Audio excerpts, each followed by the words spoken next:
Climate and weather models are notoriously complex beasts.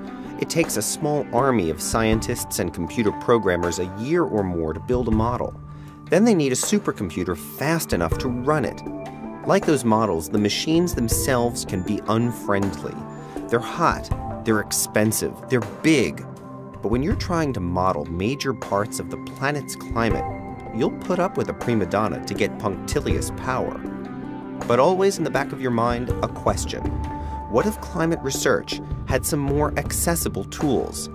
Like one of these, a desktop-sized supercomputer with climate models loaded and ready to run whenever and however a researcher needs it. When I develop something I can run it, I can test it immediately, I can see the result.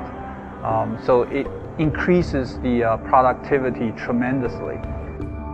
NASA's vision is to deliver a set of quality control procedures so researchers can perfect their own algorithms with a standardized baseline.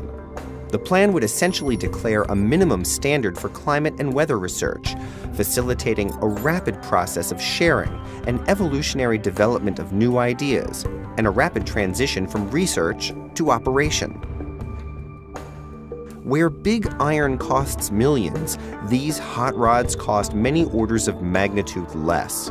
Where the giant systems require special rooms and architecture, desktops fit comfortably into ordinary equipment rooms or even office spaces.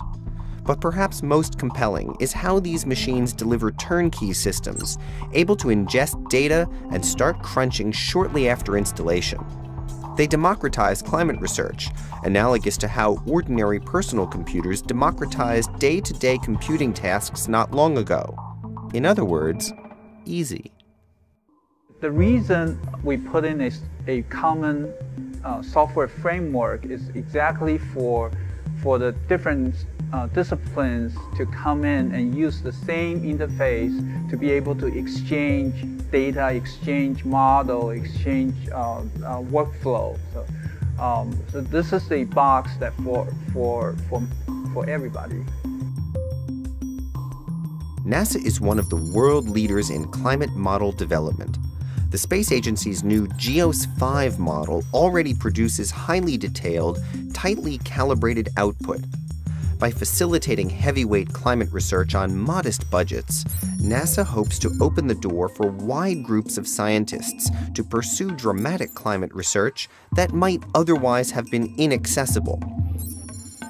The agency's plan essentially gives away computational models to run on these systems, thus seeding the research ground with new opportunities for discovery.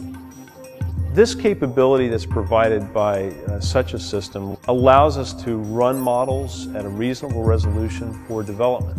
And then once we're satisfied with the results we're getting on the desktop system, we can then do production on our very big supercomputers that are room-sized systems. NASA's software currently runs on Linux, but as these new desktop supercomputers are also capable of running Windows HPC, the space agency expects to deliver code compiled for each operating system. The modeling tools themselves are written primarily in Fortran 90, so the research community can expect to find themselves in familiar territory soon after power cords plug into walls. Climate in a Box, NASA's big idea for modeling big science.